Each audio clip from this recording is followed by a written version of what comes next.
This is the first of 6 virtual seminars that examines how to consistently optimize 5 key housing user experiences.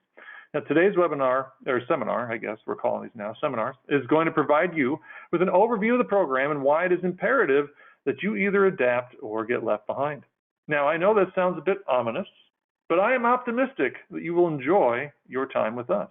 Now, why would I feel that way? Because today is Optimist Day of all days.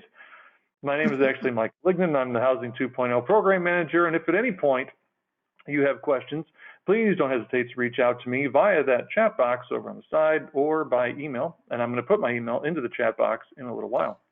You know who else is optimistic? Sam Rashkin. He's formerly the chief architect at DOE's Building Technologies office, but he's now focused on creating and teaching the content for this Housing 2.0 program. The content is based largely on Sam's latest book, Housing 2.0, A Disruption Survival Guide. Now, the full program was established to help empower you, our building professionals, to design and construct higher performance, healthier, more sustainable homes at a fraction of the cost. Sam's going to lead us through today's seminar and also address your questions at the end. Now, before we get started, we have some wonderful sponsors that I need to mention. The first is Schneider Electric, who is driving the digital transformation of modern homes with smart and sustainable energy solutions for ultimate comfort and energy efficiency. Their connected home ecosystem of smart energy management solutions provides digital control of energy use throughout a home, from the grid by their smart electrical panel to their connected wiring devices. Next, we have Jinko Solar. They are a leading PV module manufacturer and energy storage system integrator. The company has deployed more than 100 gigawatts of their Eagle modules in 160 countries globally, including more than 17 gigawatts right here in the United States.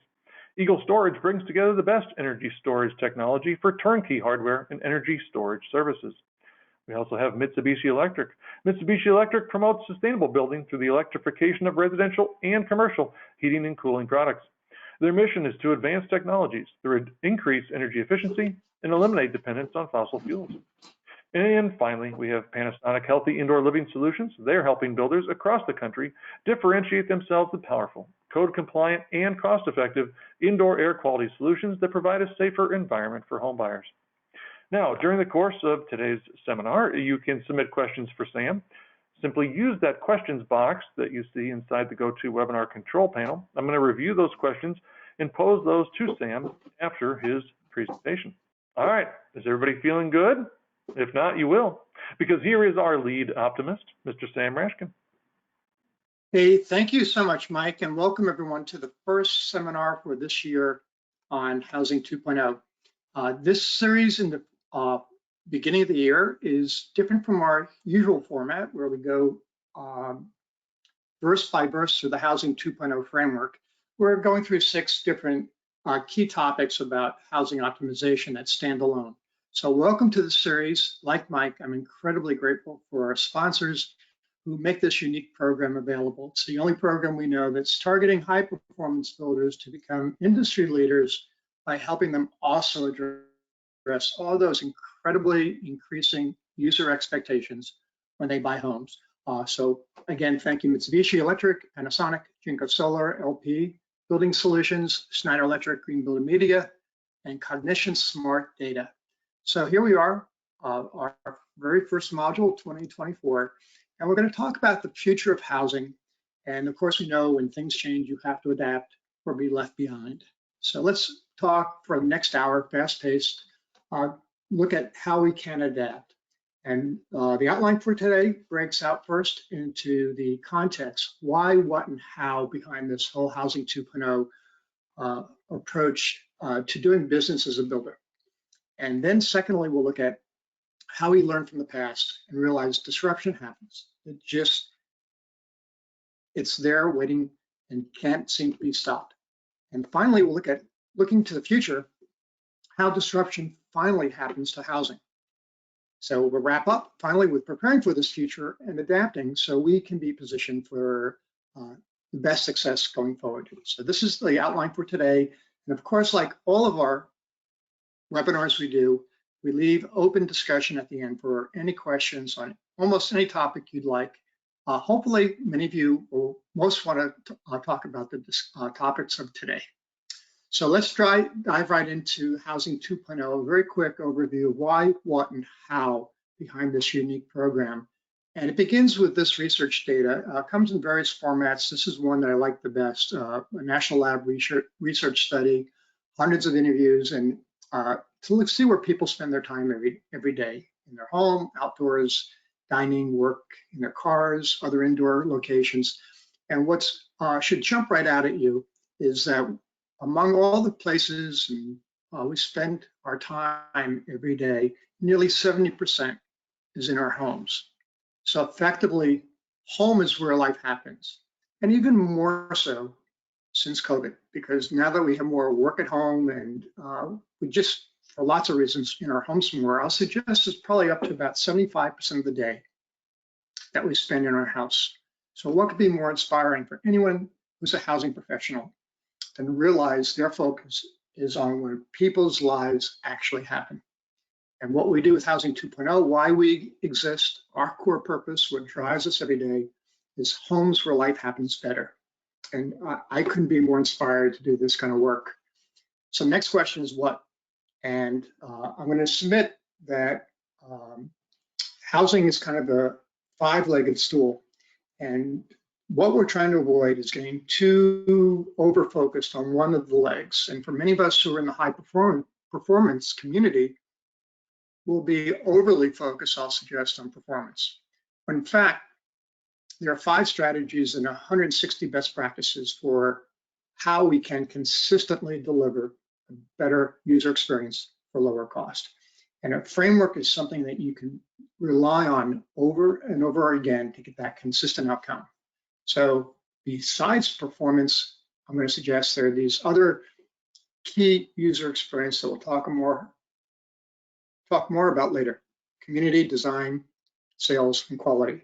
And I'll also suggest that when any one of these legs of the stool is not addressed, things get wobbly very fast. So that's what we do. And how we do it also is fairly unique. On the left, we have first cost business model, traditional way builders run their companies. And then we have the Housing 2.0 business model. When we look at the cost per home, right, in a first cost business model, often we're striving to spend the least we have to spend on experts and special features that address user experience. In contrast, in our business model, we're saying to invest in user experience. The experts and special features, when we have a sure thing, when we know we have an investment in the home that will lead to a transformative user experience, we're suggesting that is such an incredibly strong business opportunity.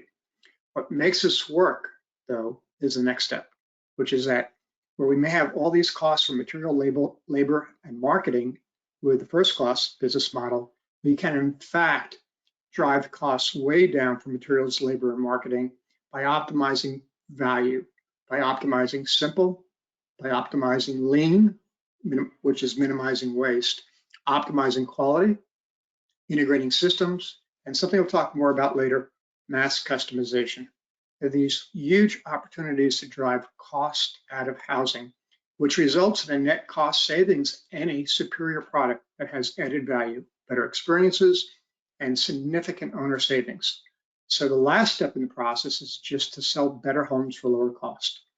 In fact, our analysis and tabulations we go through, our Housing 2.0 reference book, we like to show about 30 to 70% savings and added value to be had on a typical home.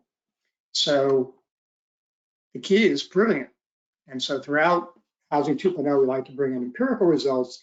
And this is what we'll talk more about in the larger Housing 2.0 program. This is a builder who, in a multifamily housing project, just by optimizing design, one of the 5 key user experiences, was able to extract 24% cost savings. And we'll show in detail how he did that in the larger series. But again, everything we do is driven by empirical results. And the key resource for you is this book, Housing 2.0. My new grandson's on chapter 4, so I know it's there for all of you as a great, interesting piece of reading. But truly, for a housing professional, this is a unique reference. It's over 400 pages.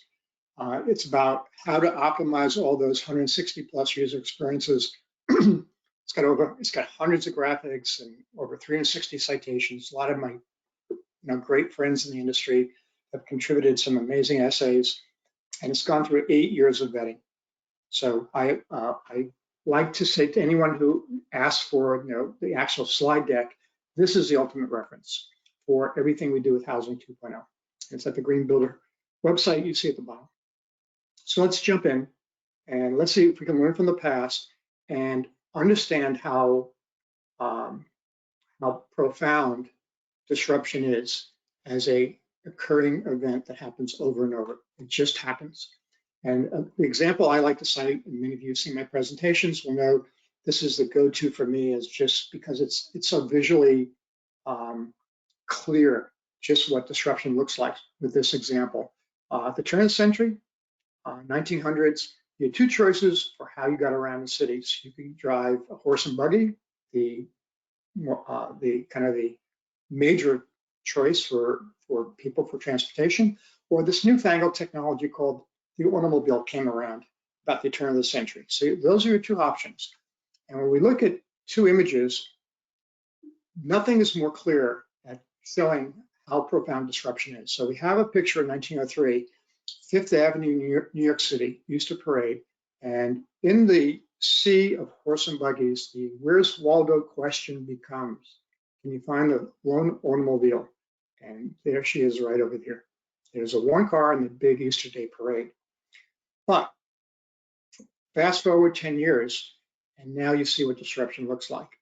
You flip the where's Waldo question to where in the sea of automobiles, can you find the one horse and buggy on the exact same Easter Day parade, Fifth Avenue, New York City, and there she is right over here.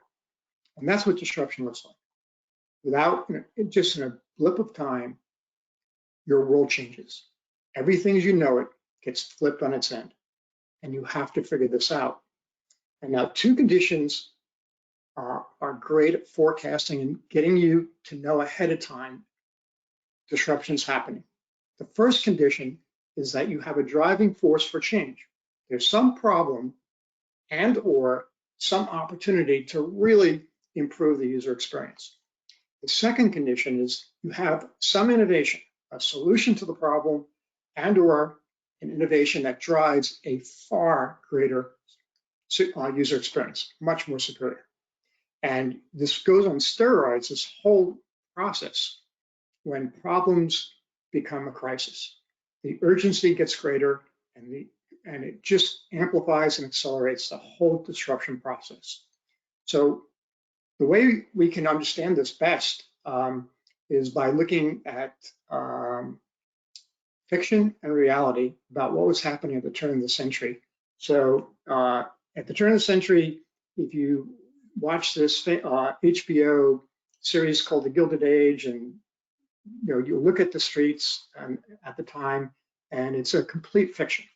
There are 100,000 horses in the city producing over 2.5 million pounds of manure per day. But with this fiction, as it's portrayed, the streets are visually pristine, no odors, healthy living, when in reality, and documented in various news stories, the turn of the century was an environmental crisis for all the big cities in Europe and the US.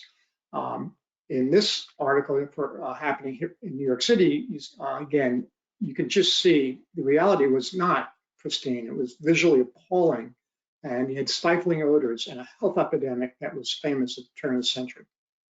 And all that was so much driven by just the amount of waste that just overwhelmed the ability to manage it. So we had a manager's crisis, and at the turn of the century, in the early 1900s, this is how automobiles are made. So we had the technology. Cars, in fact, don't poop, but we had a far inferior UX, user experience. The costs for the cars, the slow production, they were clunky, awkward to drive, and the maintenance on them was just incredibly frustrating. So something happened to drive the transformation or drive the disruption. And all of you probably know what happened 10 years from 1903. The assembly line innovation was well in implementation. And so we could produce cars on assembly lines. A famous Ford Henry Ford assembly line. And now we had both a solution to the problem, cars that don't poop, and we had a far greater user experience. On the cost side, about 85% reduction, ease of maintenance, enhanced drivability. But looking ahead, of course, we know that cars are now going through another disruption, which we'll leave for another time, electric vehicles. Now, the key thing I want to kind of wrap this whole story up with is this adapt or be left behind reality. So look at all the people that were disrupted, that were brought into this whole tsunami of change. You had all the veterinarians and animal workers in the city who no longer had work. You had all the horse exchanges, the horse and buggy companies, the feedstock suppliers, the stables. You had the horseshoeing and jobbing facilities, and the poor people who ran around picking up after the horses. All of them were displaced, and the myriad of connections of other business activities that support these people that were displaced. And like I said, it's a tsunami of change, and you've got to be ready to adapt.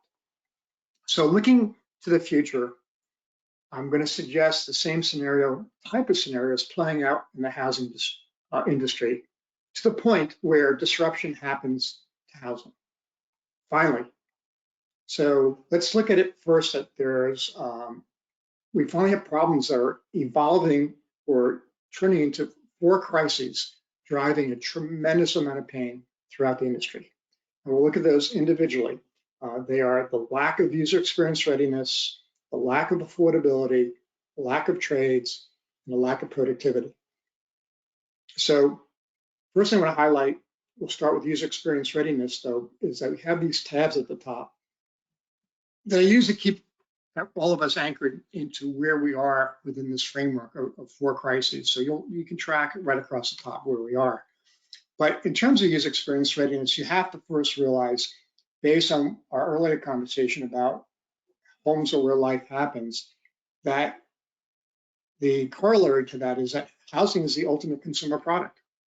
Again, use, that's where we spend our lives, size, cost, emotion, impact on our lives, aspirations, financial obligation, transaction, everything about housing makes it the ultimate consumer product. And the second thing you need to know is that our new reality is that the amount that the buyer knows is going up exponentially. The amount of resources, content, guidance, peer reviews, ratings, there's so much more information the buyer's armed with before they buy this ultimate consumer product. 95% of consumers use the internet to search on a home now. That was from a 2016 National Association of Realtors study. And so these numbers are just clear that virtually every significant home buyer is much more informed. So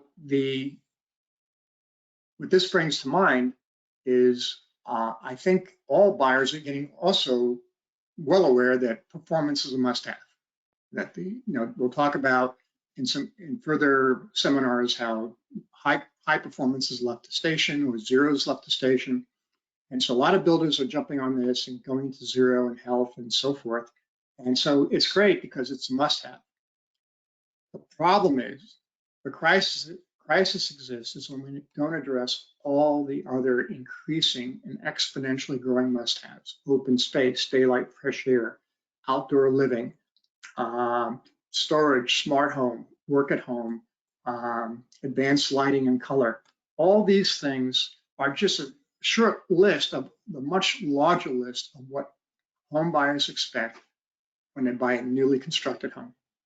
And the evidence for me that we're not ready is peer reviews. I tabulated and put on a spreadsheet what I think is one of the more reliable builder rating sites, Consumer Affairs, and they had, I think at the time, about 125 large production builders when I went in there to look at the ratings, and I put all the numbers into a spreadsheet, and what turned out was shocking, which was 75% of the builders listed were less than 2-star average rating. So only 1/4 the builders had over a 2-star rating on average. I won't go into a city and not look at a restaurant review online and go to a restaurant with less than 4 stars for $80, $90 meal, or stay at a hotel that's less than 4 stars for a $200 stay. What's the chance I'm going to buy a $600,000, $700,000 home from a builder that's less than 2 stars? So this data is very revealing to me that I think we're not meeting homebuyer expectations. The average ratings by industry analysts is that you need 3.4 to just to be considered. Again, with the ultimate consumer product, I'm going to say you've got to be 4 or higher. So we got to get there, and I'm going to suggest the rank and file builders are not getting 4-star reviews that are not generated by themselves, but independently by sites like this. The next key crisis is affordability, and this is the one that's probably most obvious to everyone who's listening. First, I like to look at just where we live as a nation. It's kind of surprising that 70% of our population is in less than 20% of the land area. These concentrated areas where we live are called mega regions or megapolitans, and they're just generally communities that are connected by a sophisticated transportation network, usually roads and sometimes also rail and other networks that get you around. But this is where we live, and keep that in mind when we look at the nation and housing affordability ranking. What this is basically a look at the nation by median home price to median household income. So as you get redder and redder to dark red, you go to 10x as a ratio. In other words, median income is 10 times, median price is 10 times the median household income. So the US, the National Association of Realtors will tell us that 2.66 is a threshold for affordability. And so I draw a box around everything yellow, red, dark red, and suggest this is not affordable. And even the areas that are green are usually mostly way above 2.6x, closer to the 4. So here's where we live. And we're living basically in places that just aren't affordable. And we see that by the indications of the data. Again, 40% of Americans can't pay a $400 unexpected expense. Nearly 2/3 of Americans living paycheck to paycheck. 62% of Americans are worried about paying for housing the following year. And if you've been reading new reports, there's a surge in default rates on mortgages, and there's a surge in default rates on car loans. We're just, because we're paying, instead of 2.66 ratios, we're paying, we should be at 30% of our monthly take home as our house obligation. We're at 40, 50, 60%. There's no money left for anything else. We're house poor. And the result of the incredible disparity in home costs has had a side effect that I think is really not talked about, but should be shocking to everyone. We don't have geographic mobility anymore. If you're from the very much lower cost middle swatch of the country, it is really hard to move to the coastal cities that are really like double or triple the cost per square foot. 80% of home buyers in 2023 versus 2014, 80% more home buyers in a decade said affordability was the most important factor, more important than location when selecting a new home. It just, we've lost the ability to move anywhere we want. And that shows up on the national movers charts that show where people are moving, the highest inbound moves and the highest outbound moves. And generally the highest outbound moves from the highest cost states. There's some effect, of course, by climate for people going there. And the highest inbound states are those that are generally much more affordable. And so that's great, except now the once affordable states are becoming increasingly unaffordable themselves. So this is just the trend because we're stuck. Americans just want to be able to afford the housing. The outcome, of course, of all this is we have a price income disconnect. The price of the home has no relationship to incomes. This article, I thought, said it all. A professional couple who make over $200,000 combined say say it's hilarious to think they can afford to buy a home in Los Angeles. And the red flag is when a couple in the 95th percentile of household income can no longer afford to purchase a basic home in a state with an outbound move rate that rose to 60%. Way more people going out and coming in, and it's just hilarious to think housing is something you could do without some incredibly sizable gift from mom and dad or some other windfall that people have.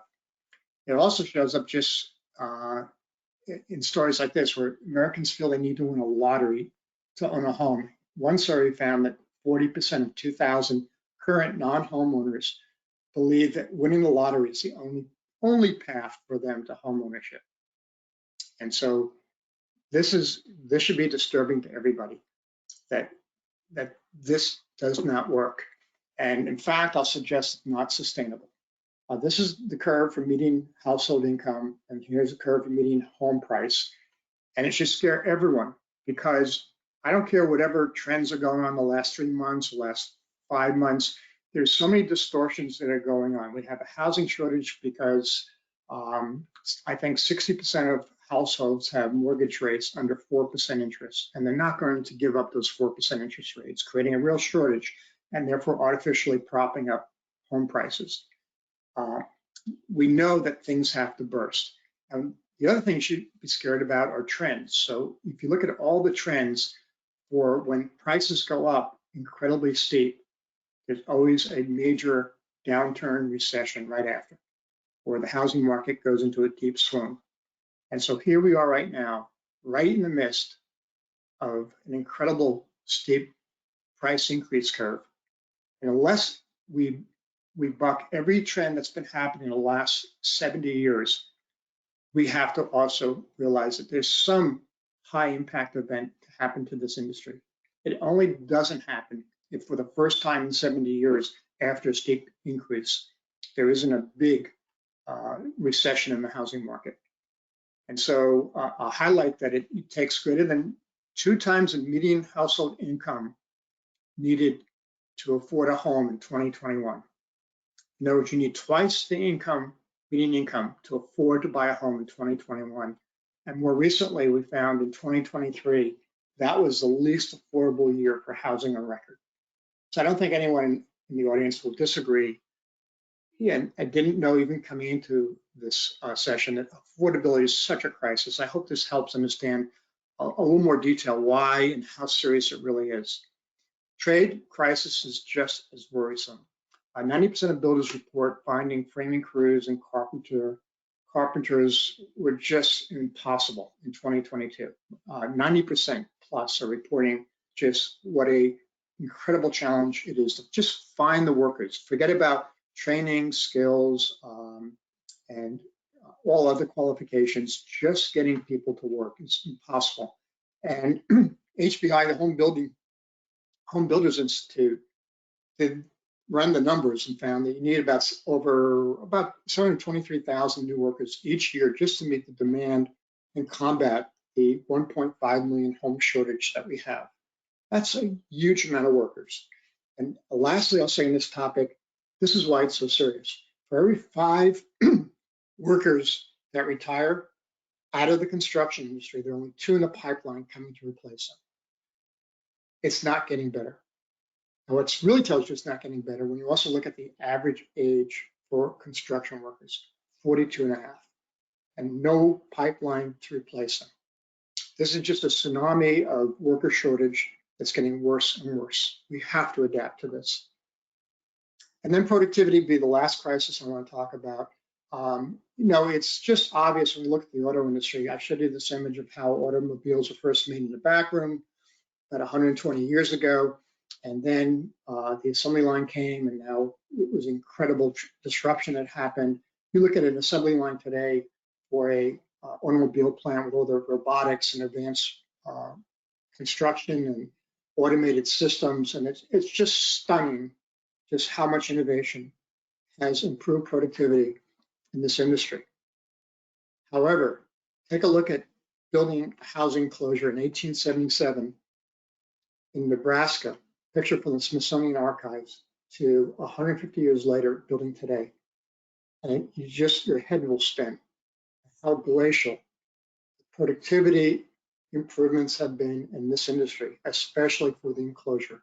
You have the same amount of just supply materials lying around the site. You have the same incredible amount of waste and working conditions that aren't safe. And you're stuck with, when you try to come up with innovations, look at these two pictures, with probably four that I can think of. One is going from balloon framing to Western platform framing, from dimensional lumber to engineered lumber, advanced fasteners and advanced power tools, and I'm quickly out of innovations. It's just something that you cannot believe can persist this long. And when you see the job site dumpsters, it's so revealing just how poor productivity is. This much waste. You don't even know if it's a supply bin or the waste bin. And it costs so much money for the waste, and it costs so much money because of the extra time. Everything about this process is broken, and it shows up in the numbers. When you look at the productivity curves across different industries, in this case, you see manufacturing and construction. Construction alone is the only industry that had negative productivity growth over the last 30 years. When McKinsey and Company quantifies what that costs the industry, it's a whopping $200 billion in the productivity gap that could be closed by adopting 21st century manufacturing methods. This is just unacceptable at a time when the affordability crisis is just creating massive pain for both the builders and the buyers. So we have what I will submit are the conditions for disruption. We have problems that have evolved into four converging crises, imposing tremendous pain on the industry.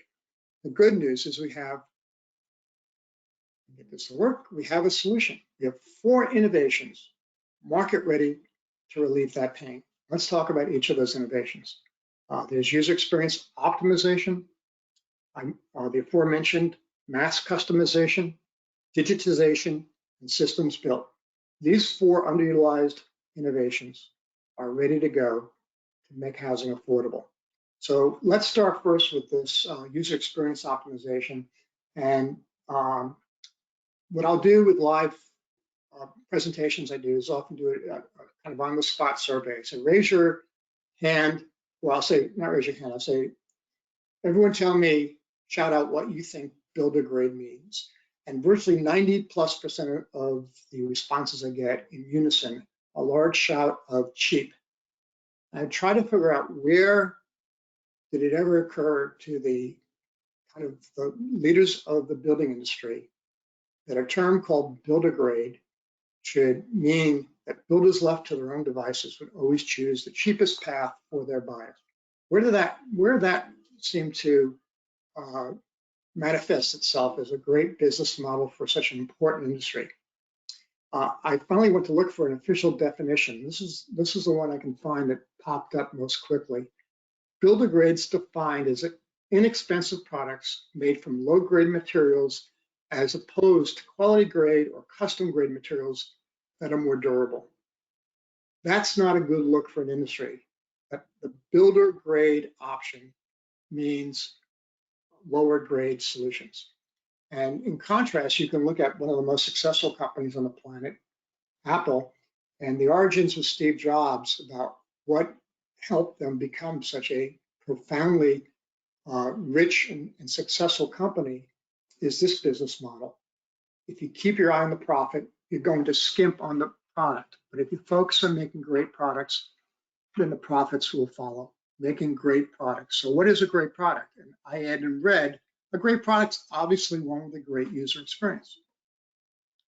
This model has served Apple incredibly well, and it's served all industries, or all companies incredibly well. When analysis is done to look at stock performance of major companies, and they're bucketed into user experience leaders, S&P 500, and user experience laggards, the leaders outperform the laggards 3 times, 300% greater performance, 63 versus 184%. Just incredible indicator how compelling a user experience business model is, but not just in financial returns, also in resilience. McKinsey and Company did a separate study just looking at resilience, how well companies could recover with shallower troughs and quicker recovery during recessionary periods. And the user experience leaders had 3 times the resilience advantage compared to the laggards. And when you see CX, by the way, that's consumer experience leaders, which is the same term in a different name. So the data points are just shouting at us.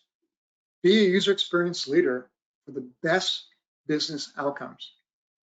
And so I have my first hypothesis is, okay, what experiences? And so my first hypothesis I put out 8 years ago and have been vetting for 8 years is that there are 5 key user experiences that apply to all products.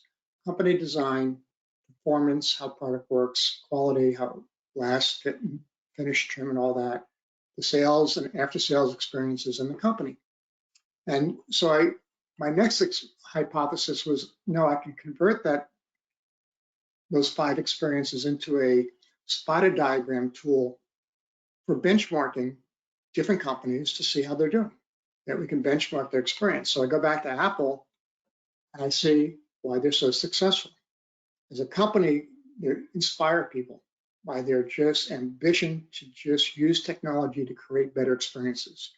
Their design of the products, just how elegant and simple, intuitive their products perform, the quality and engineering goes into the products, and the whole sales process from going into a Apple store and how it's designed and laid out, and the service you get, and the packaging when you get home, and then the Genius bars when you want assistance, like everything about sales and service.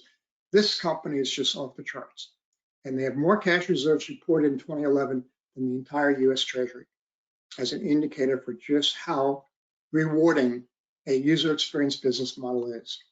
In contrast, hypothesis number 3 is a failure to deliver any of the 5 key user experiences is devastating. So this earlier, I showed you the 5-legged stool and just showed you just one leg as a kind of a joke, but any one of the legs is gone. My hypothesis is everything goes very quickly. So I'll give you just 1 of 5 examples for each of these experiences. I'll give you just one. Chipotle, many of you are probably familiar with that. In 2015 and 2018, 1,100 customers got sick from tainted food, and the cost of the company was at least $25 billion in fines. But more importantly, they were just growing exponentially, and it just the whole tailspin that company went into. Only now, recently, is a company back on really good track for growth. So it's like almost a decade to recover from a really bad user experience failure. And again, I can show you the exact same type of devastation to amazing companies, Volkswagen, Toyota, and others, Samsung, all by missing one experience. But I don't want to spend the time today. I just want to make this point. You got to get all 5 key experiences. Hypothesis number 4 is that user experience benchmarking applies to housing, but with one change. We take company and swipe it out with community. And the reason we do that is because housing is a unique product. You're not just buying the home, you're investing in the community. And you can't just deliver the home experience with design, performance, quality, and sales. You have to deliver a good community experience. Thus, the real estate mantra, everyone, location, location, location. What happens with the company experience is it gets embedded in sales. And we only buy, on average, about 3 homes in a lifetime. And that's all homes. And we buy 6 to 1, 8 to 1 existing versus new homes. So the amount of times the average household will engage with a home builder is minuscule. So there's not much basis to build a relationship and understanding about companies. So that happens when finally they're interested and consider new housing. And so company is embedded there. So we have the same spider diagram, and we have these 5 key community experiences, the ones I showed you earlier on the 5-legged stool.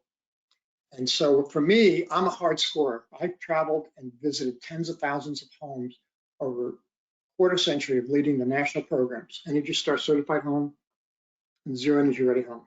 And I travel and I see so much product. And I admit I'm a hard scorer, not because I think everyone's so bad, but because there's so much opportunity, is the way I look at it.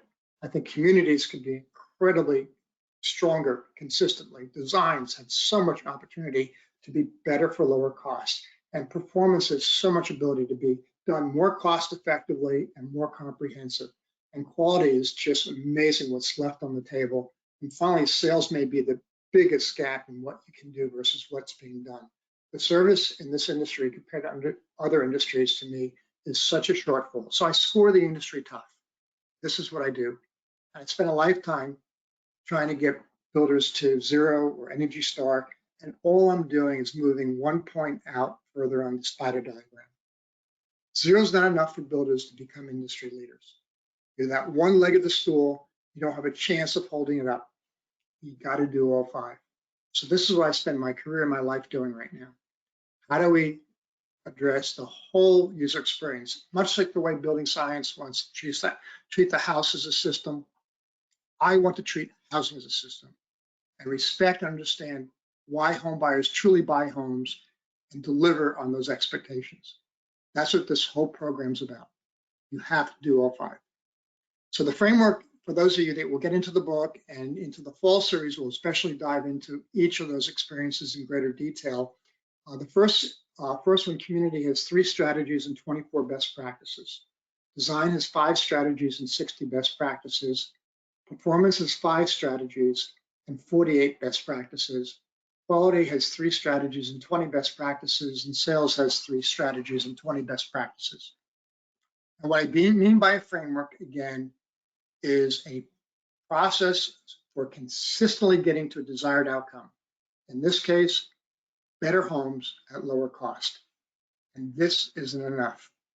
I want you all who are in the high performance space to realize you have to become more facile and able to integrate with all 5 key user experiences. That's what we do. And how we do it, this is what we talked about earlier. So I won't repeat the animation, but essentially we reinvest in user experience optimization on the front end with experts and special features. We extract cost savings with simple, lean, quality integrated systems, mass customization, talk about next. And then we sell these better homes for lower cost. With this big prize out there waiting for us, 30 to 70% savings in added value.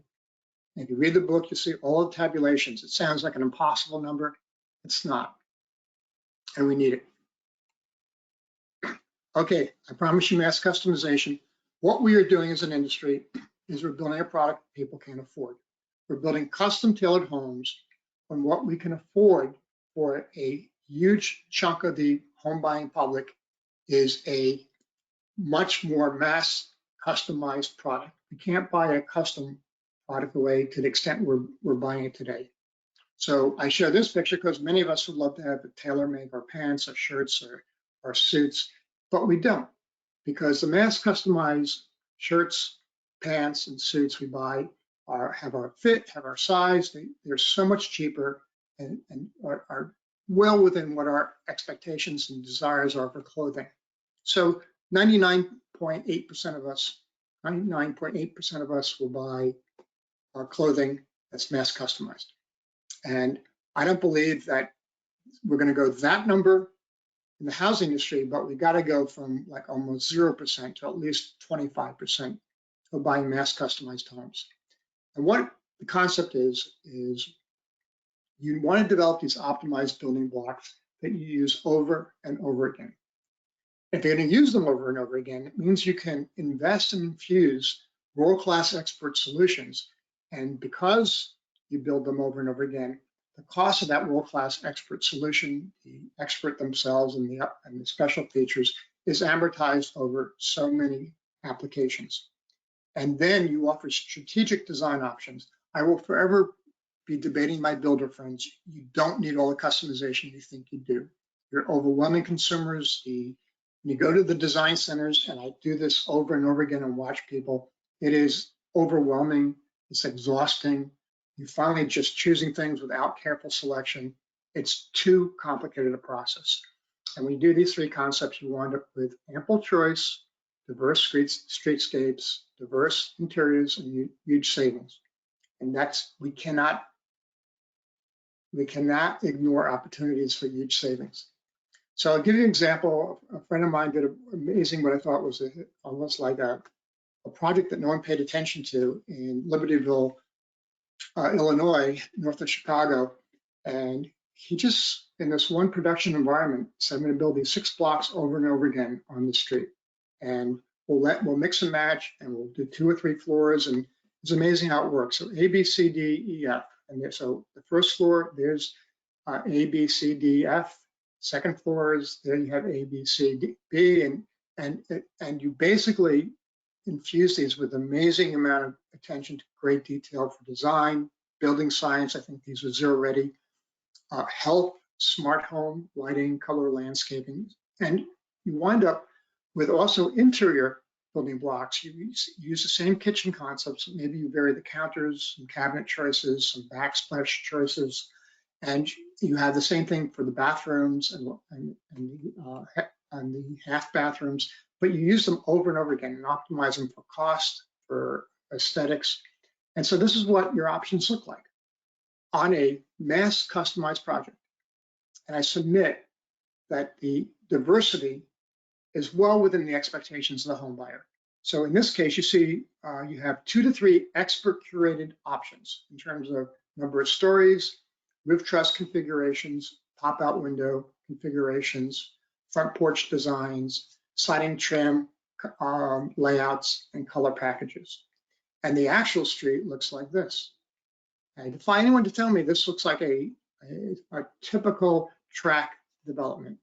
We'll also talk, when we talk about design, the power of landscaping architecture. In mature neighborhoods, landscaping overwhelms the house architecture. So it's always stunning to me how much we invest in complexity. That costs more, that's incredibly more burdensome to maintain, and is unnecessary when you have great landscaping. But here you see a beautiful street of mass customized homes built from the 6 building blocks. And here's what it looks like when that same builder applied it to another project, I think in Fort Collins. So I think it was a street neighborhood of about 60 units. And what happened basically is they took the street and they developed the lots so it was set up so that you had a curated collection of 1-story homes. And so there were 3 unique designs. Now, one with a ADU in the front, one with a side unit next to the garage for like a fitness at home, and the other with an extra bedroom in front. And you start with first maybe the Craftsman exterior option, then you have a bungalow exterior option, and just carefully done, simple details. But you wind up with these 6 distinct elevations, and these building blocks used over and over again with really great designs, great diversity, and great choice. And it's so much lower cost to build this way. Okay, the second to last on the innovations I want to talk about is digitization. And first I want to just show you the stunning lagging position the housing industry is in. Here's construction right near the bottom. And we want to give a big shout out and thanks to the agriculture and hunting industry for saving housing from being dead last. But that's no big reward. It's still almost all red across except for a few oranges, which still mean incredibly low digitization. I mean, almost nothing close to the lack of digitization as housing. And that's significant when you look at, again, the why.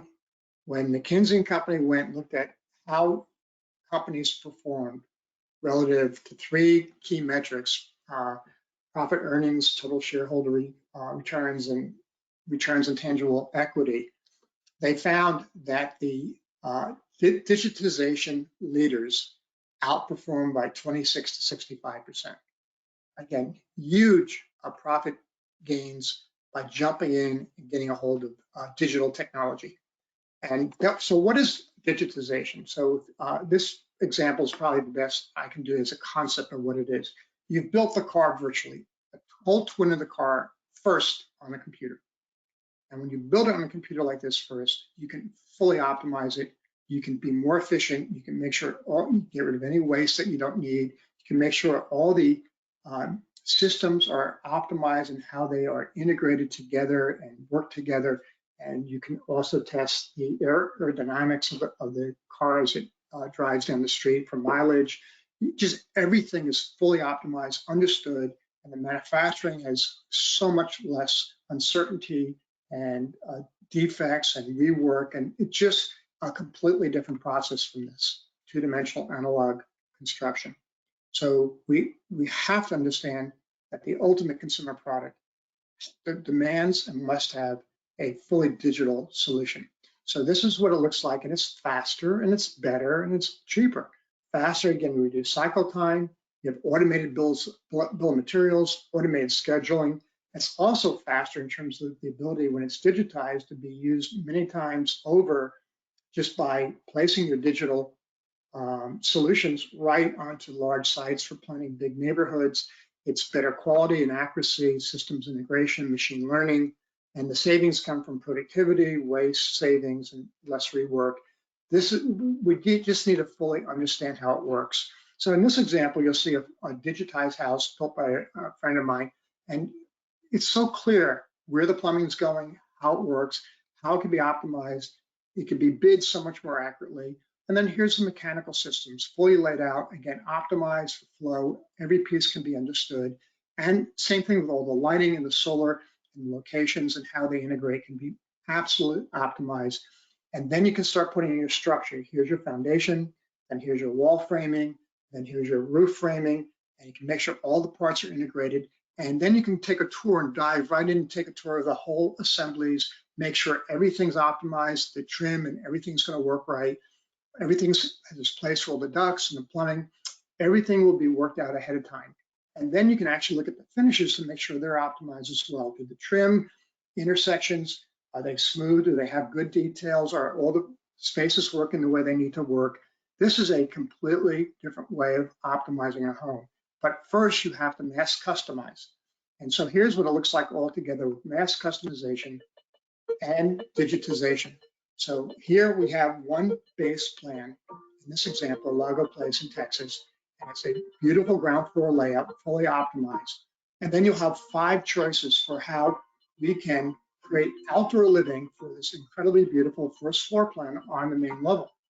And then we have an upper level with 5 different choices for how we can live upstairs with a number of bedrooms and offices and so forth. So we pick an upper level, we pick a main level outdoor living experience we want, and the lower level, what spaces we want for entertainment, for more bedrooms.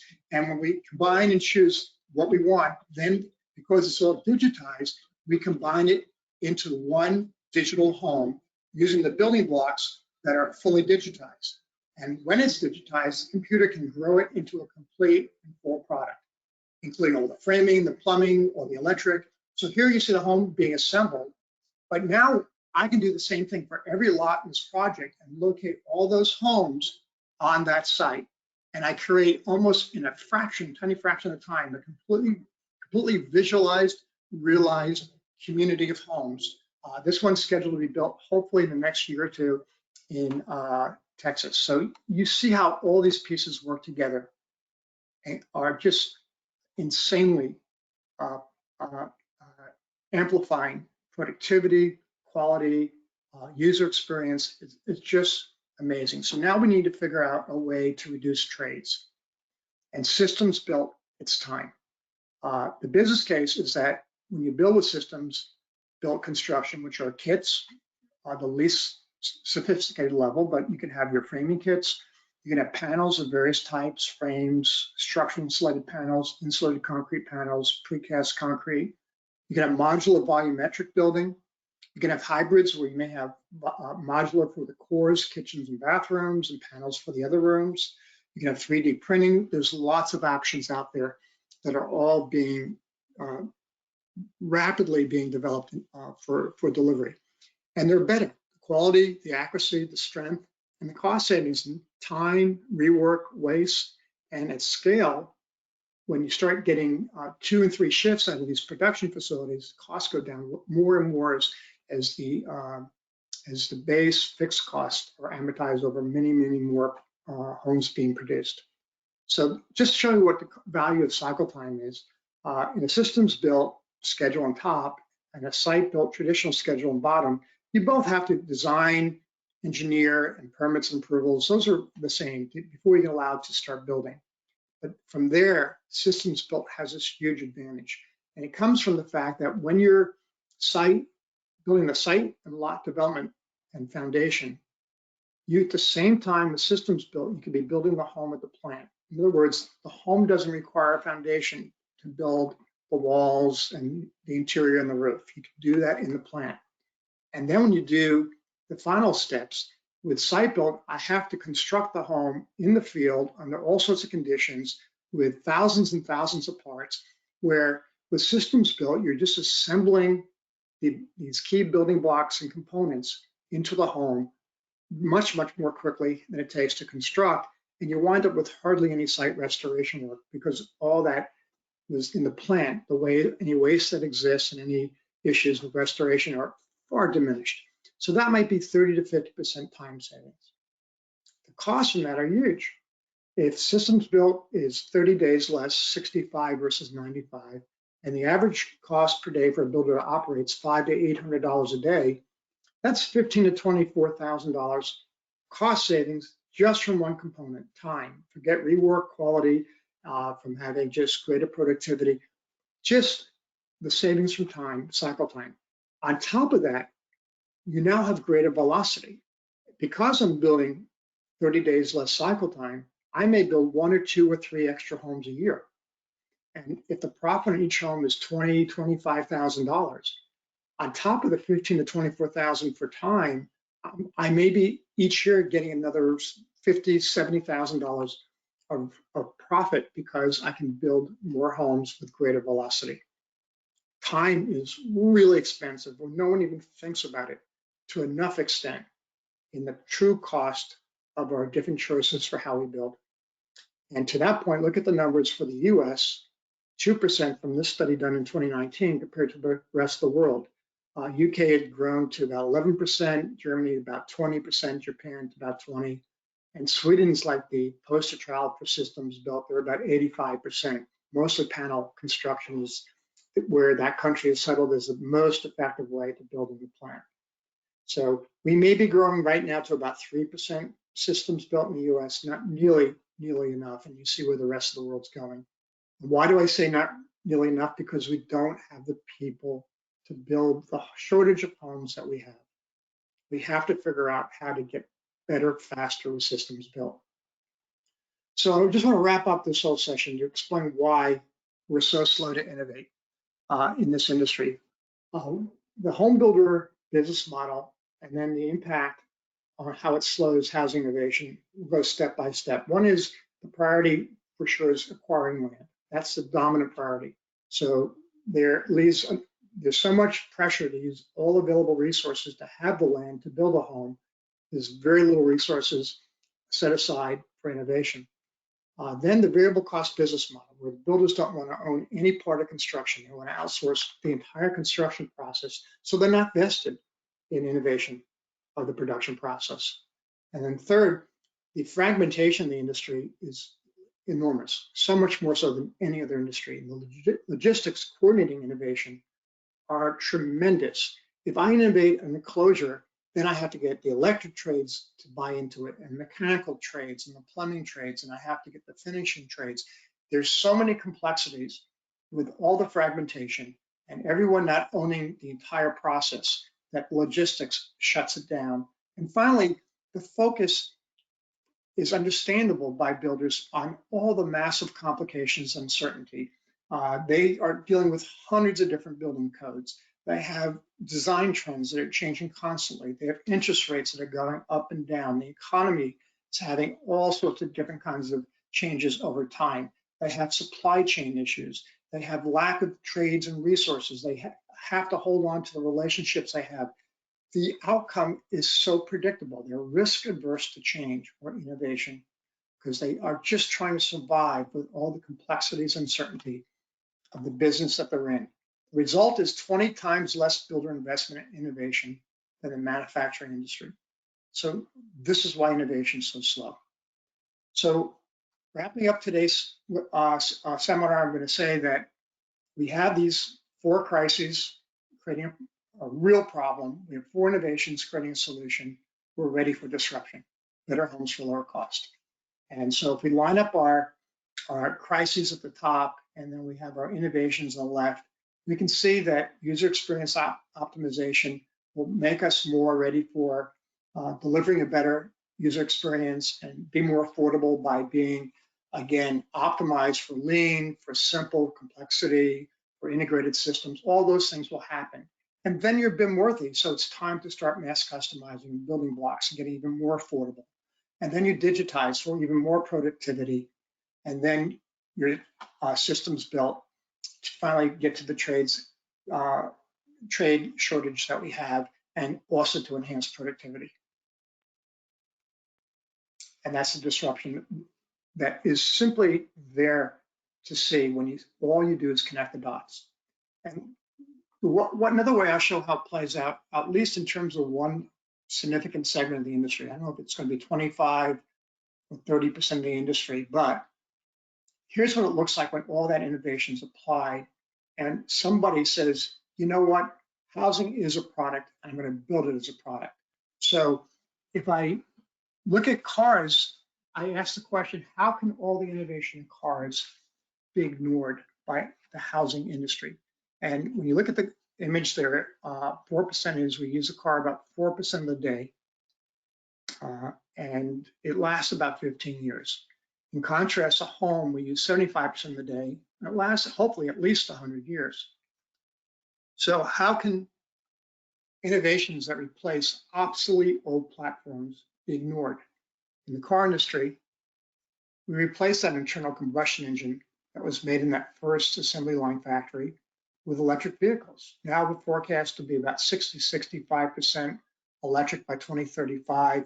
Maybe it'll be closer to 30%, 35%. We'll see where the number works out, but the electric vehicle is disrupting the industry. And when the next innovation comes, the solid state battery, and we have 800-mile range, and we can operate under any temperatures.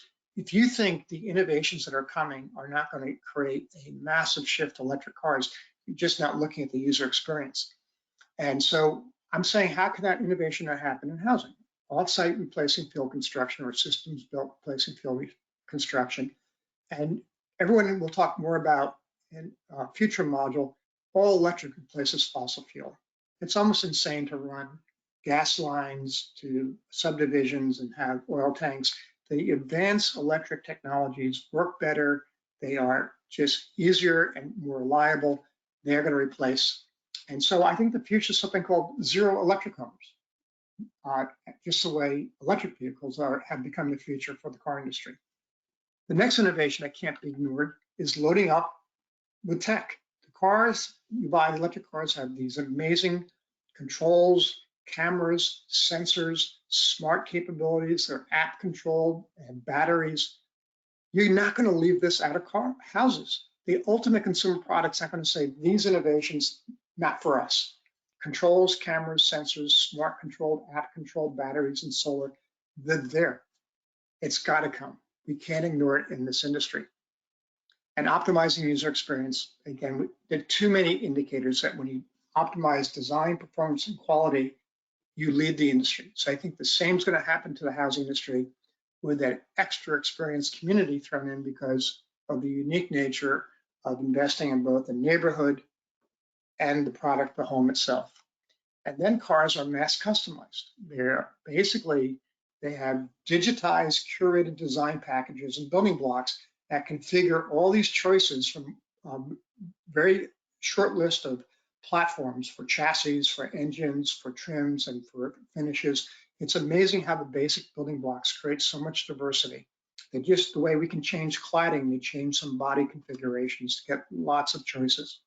Same thing will happen in housing. We'll digitize, curated design packages and building blocks. And the last innovation is owning the customer for life. With the car, you have a tech-driven transaction and all these ongoing services and revenue. I'm buying things from my electric vehicle right from my phone. I'm buying enhanced navigation, enhanced entertainment, enhanced safety, and they keep improving my car. They keep sending me upgrades that make it work better. The same has to happen in housing. It has to be a tech-driven transaction, get rid of the complexity and burden, and all these ongoing services and revenue for the home builder. Maybe we'll have monitoring. You can opt in for your mechanical system, so you know if it's going to have a failure or it needs servicing. Or you're going to have monitoring for the indoor air quality of the home. You'll have monitoring for safety and entertainment. You can opt in for all these packages because all the capabilities will be embedded in them, much like they are in the car. And as a user, we can opt in as we can afford more and more to get those embedded capabilities to manifest and deliver better and better experiences. And of course, everything's on your phone. If you have anything you need to know, you have a video how to fix the house security system or whatever you want to do. And so I'm going to leave you today with two things. I wanted to show you one example of what it might look like with a new player that promises to offer this product this year, 2024. So we'll see if they do it. And then what you can do to adapt. So I just want to walk you through Roombus, not because I believe, I don't know enough about them to forecast them as lock-in success or not, but I just showed you this. And I made this up before I even knew about Roombus. And look at Roombus. This is their home, of course. It looks like a product, okay? But notice on the roof here, you have the solar panels, you have the battery, and you have this amazingly optimized modern home that's built smart, beautiful, it's about 2 or 3 times stronger than a conventional wood frame. And when you go inside, it's all integrated. The lighting, speaker systems, the storage systems, everything, the finishes, all of it curated for maximum effect and least cost. There's hardly any trim that you need or waste because of the manufacturing capabilities in the plant to mitigate the need for those things. But you wind up with clean lines and beautiful finishes.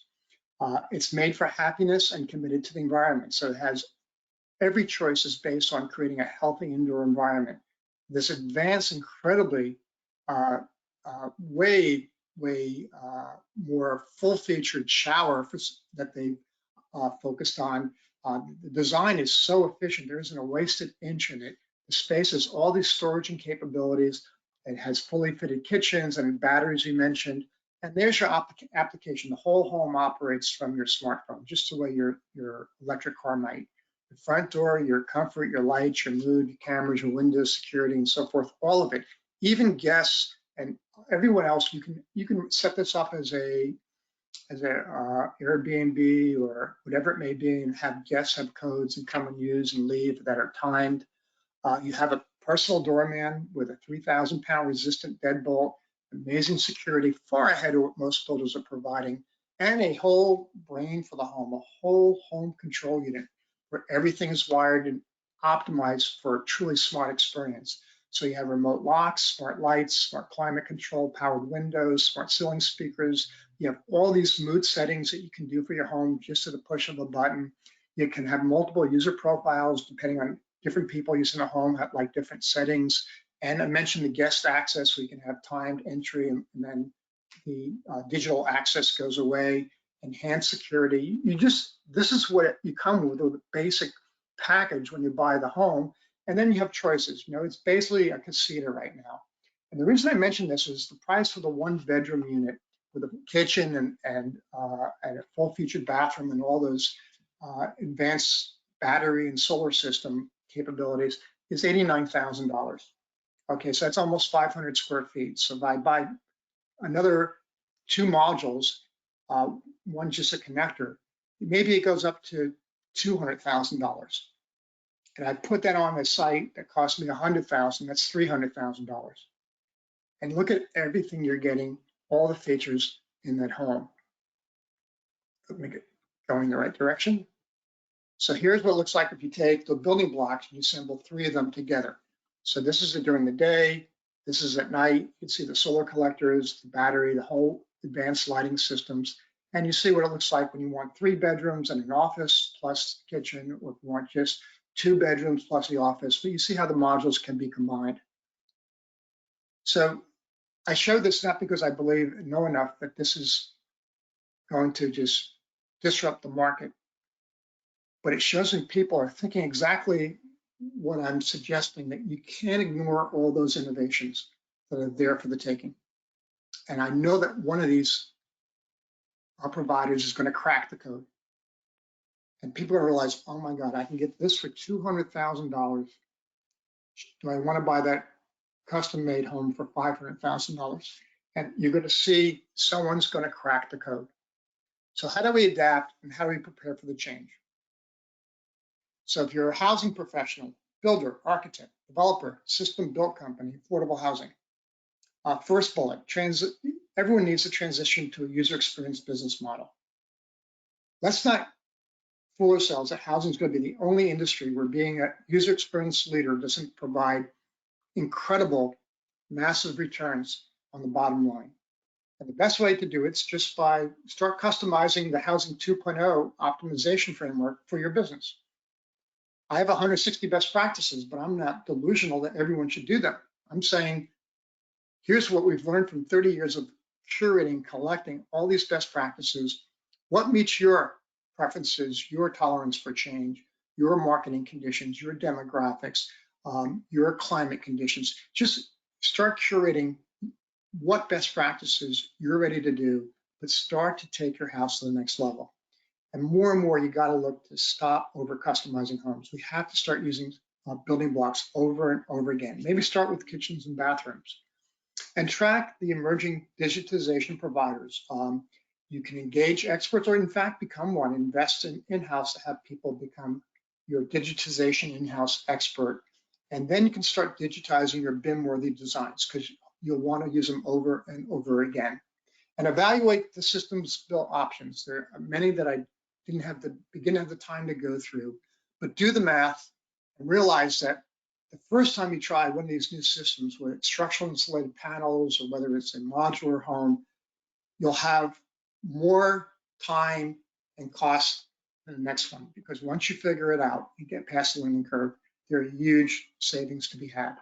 And last, I'm going to talk about housing programs, because I came from running national programs, and I was always frustrated that the programs are too focused on energy or on solar or on health. And I have a couple of suggestions, whether it's high performance, zero energy, green, affordable, ESG. First, the certification program should start training their partners, the builders and architects, designers, to deliver all 5 key user experiences. Why? Because you're vested in the success of these partners, and the partners cannot be leaders and optimize their success in absence of taking and getting the most out of all 5 key user experiences. You can't ignore them, right? Housing 2.0 is there as a default for a way to start right away today. And recognize, in all the recognition and award programs, I get so frustrated how complicated they are. I go mad as judges for these programs. We make them way too hard. There's only 3 things you need to know to bestow an award and recognition for a home or builder in your program. 1, did they meet your criteria threshold? 2, did they do it where they optimized the user experiences? Was it great design, great community? Was it great quality? You want to recognize the participants in your program who are going to be the leaders. So recognize the user experience optimization players. And the 3rd thing, now that you reach the threshold, show us how you did it cost effectively. Those are the only 3 criteria you need for a recognition program. The complications of things and details they go after way beyond what you need always drive me crazy. 3rd, affordable housing programs cannot keep ignoring user experience. Just because you're a lower income household doesn't mean you don't need storage, that you don't need something with outdoor living, that you don't need some open space in your communities. All the things that we speak to, if anything, are more urgent in low income developments. We have to provide some dignity in housing. It cannot just be a shelter over people. When I would go and visit the first Habitat for Humanity homes and talk to Millard Fuller, the mastermind genius who put Habitat together, I suggested having a garage in these homes, and he almost looked at me like it would kill me. He was so upset at the suggestion. He said, "We don't build shelter for cars, we build shelter for people." I said to Millard, though, right there on a stage sitting next to him, "Millard, there are going to be 6 or 8 people living in this 3-bedroom home. You've got 3 closets that are 2 foot by 3 foot, one in each bedroom, and that is it. Do low-income households who are moving in that have toys and outdoor bikes and have garden tools and other tools? And the garage is not a shelter for a person. It's a place where the neighborhood doesn't look cluttered and doesn't look miserable. There's no way I can win that argument. But I would submit that affordable housing, if it ignores these critical experiences, will be like all the failed social housing projects of the past. They won't stand the test of time. And finally, aggregate demand for high performance systems built homes. I think we way overinvest in research programs. Research isn't the problem. There are about a dozen builders, systems built builders out there who can do zero energy today. Just give them the demand. Give them a prize so that they can build to scale and fine tune their solutions so they can be at the lowest cost. We have prizes tied to rigorous user experience and cost targets. They're already getting to zero. Way too over-focused thinking it's a research problem. It's not. It's a demand problem so that factories can produce and do what they do best at scale, drive tremendous cost savings. So that's the thinking on the future. I hope some of this makes sense. Mike, I'm going to hand it back to you and open to any discussion. All right, thank you, sir. Much appreciated. And we do have some questions from our audience. We'll go to the bottom of the hour here. First, a question from Zoran. He was wondering, does home digitization mean the same thing as BIM, building information modeling? No. BIM is building information modeling using software like Revit is the first step. You're getting a lot of it organized 3-dimensionally, but digitization is able through automated systems to take that and then create bill of materials to do tremendous more advanced scheduling and other aspects to that set of drawings, so that you know how, in sequencing, how things will fit together, when they'll fit together, and it's much more involved, but it's a critical first step. So building information modeling is the kind of the gateway to being a digitized solution. He also wanted to know, do we even need so many new houses? Are deep energy retrofits a more environmentally friendly option? I think we have about a 4 million home shortage right now nationally, and it's just people moving in with parents and doing whatever they can to get by. We have homelessness is at staggering heights, historic levels we've never seen. We have a vast housing shortage. We don't have nearly enough homes, but of course we need to also do upgrade existing homes.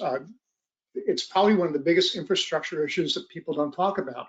About 80 million single-family homes that have to be on some path to at least zero ready.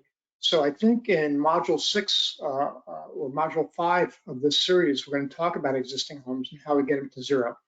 And it's a combination of both making the right technical solutions, but very much also, I would submit, a sequencing challenge how we do it.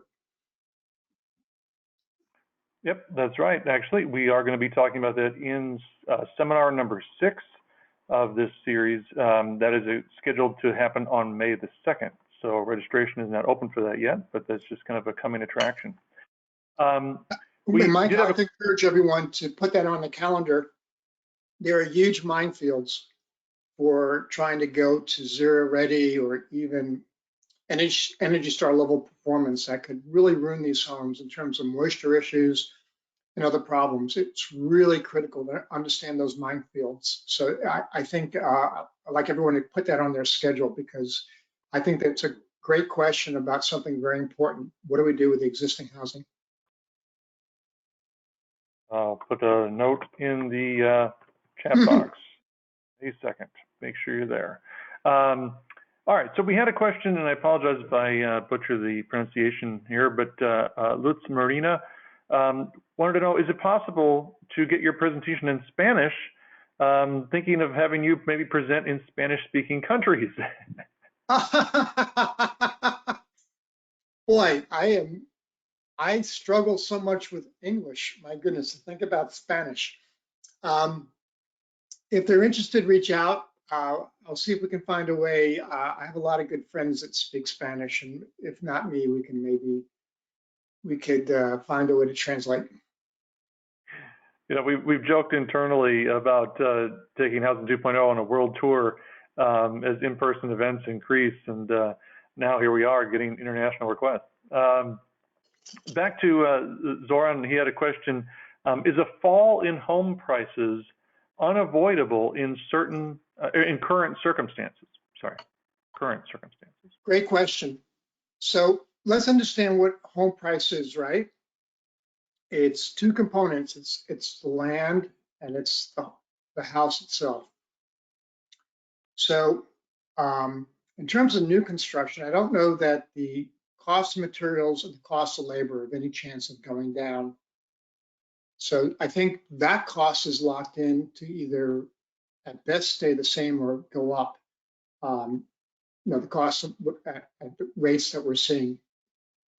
However, land is a completely arbitrary cost. It's someone says the land's worth this, and there's no other basis for it except, of course, what people agree to pay.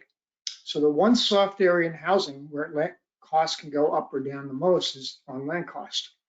And on most homes, I would suggest about, in new construction, it's about, let's say, maybe a third land and two-thirds a house. When you go to existing homes and you get into established neighborhoods, it may start shifting. The homes are so much older that their value may be half of the total cost and land's the other half, or even less than half.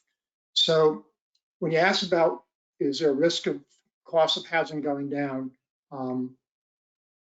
The risk is with how far down the land costs can correct. Because right now we can't afford the price that they're asking us to pay right now. But I don't know how material and labor costs go down. All right, I don't see any other questions right now, Sam, so we're going to go ahead and wrap this one up for today. Certainly want to thank everybody for being here today, asking wonderful questions. And if you like this first seminar, well, there are 5 more you can attend. In fact, our next one is going to take place 2 weeks from today. That's on Thursday, February 15th at our start time of 2 p.m. Eastern. We're going to be discussing a very popular topic in the Housing 2.0 program, and that's optimizing design for lower cost, high performance homes. I want to thank you again for attending. Thank you again to our sponsors as well, Schneider Electric, Jinko Solar, Mitsubishi Electric, and Panasonic Healthy Indoor Living Solutions for their generous sponsorships. Until next time, stay safe, stay healthy, and take care, everyone.